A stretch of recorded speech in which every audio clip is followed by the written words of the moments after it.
Well, hello there. Phil here, and I'm from the AquascapeGuide.com. Guess what? Well, usually it's something exciting, but the flow on my canister has gone to poop, so I figured I'd take you along for servicing my canister filter and address the age-old question of how often should you clean your canister filter? My answer is always when you lose flow or turnover with the canister because it's clogged with detritus and other things. Or anytime you're putting in or pulling out something like chemical filtration. Since you already got it open, might as well clean it out. I'm running a Fluval 306 on my 30-gallon water box. It provides around 10 times turnover, which is what you want to shoot for in your aquarium.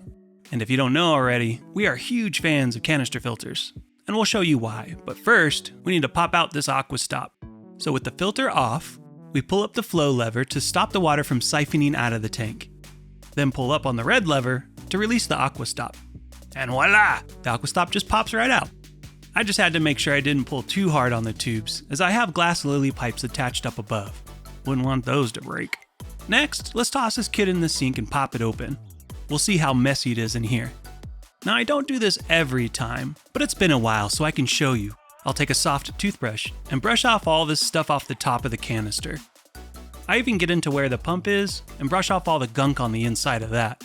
Then I pull out the motor and brush that off as well. But look at how nasty all this gets. Bye, Felicia. One thing I do think is important is to pull out this little pin and get inside the motor's housing. Gunk can build up, reducing your motor's performance. Then I'll put the pin back in, pop the motor back in, and close up the lid. I even like to check the inlet of the canister just to make sure there's no plant mass in there that could be restricting flow. And OMG, your tap water's hitting your filter!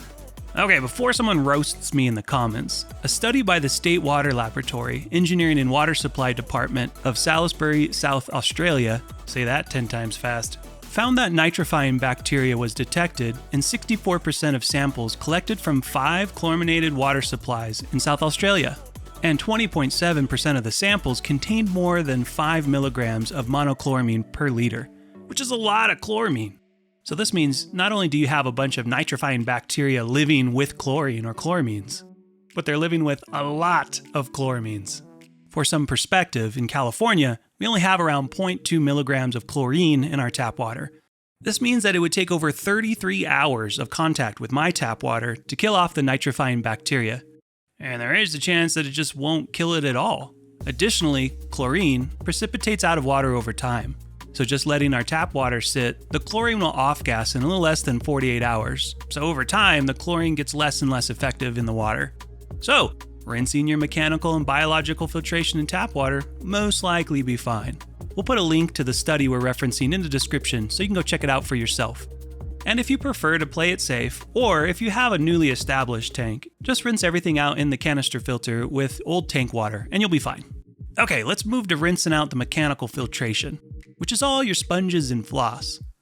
And look how nasty this pre-filter sponge is. So we rinse, and rinse some more. Okay, and I'm using lukewarm water. It's probably not a good idea to be using like scalding water. I haven't found any studies on the effects of hot water on nitrifying bacteria, but I do know that most bacteria starts to die off at around 130 Fahrenheit. And now that I'm done rinsing, I'll toss them back into their holder. Let's get into these trays. I'll just give this a little one-over, but I want to show you this. You'll definitely want to make sure that this grate here on top is clean and free of debris.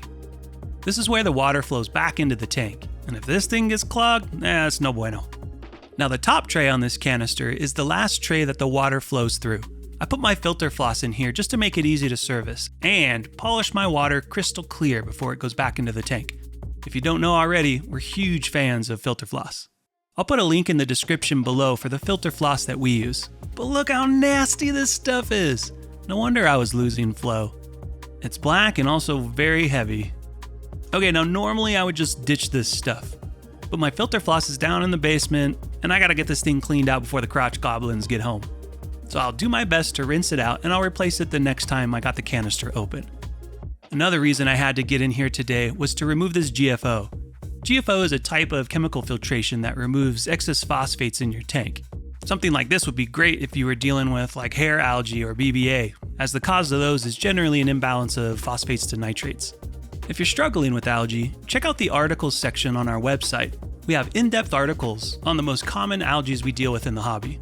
Now, what was I saying? Oh, if I leave this GFO in for too long, it'll start leaching the phosphates back into the water column. This goes for all chemical filtration. So I had to ditch this kit. Let's keep rinsing. Now, for those of you that hate the idea of using tap water, now is your time to look away. Now, we don't need to scrub these little ceramic rings. They just form a little detritus on the outside, which can reduce their efficiency. But the big issue with these is not using tap water, it's letting them dry out. Since I'm trying to get everything out of the canister and clean it up, I can't keep the rings in there, so I'll fill up a bowl of tap water and put it off to the side for now. With those out of the way, let's dump this canister out so we can get to the bottom. Look at all that nasty stuff, sheesh. This is only after 3 to 4 months. In this first tray, which is down at the bottom, I have medium sponges and fine sponges. So the water flows through the coarse pre-filter sponge into the medium, then to the fine. But look at all that plant matter that the medium sponges hold on to at the bottom. This is just sitting in my filter rotting. It's not great for our systems.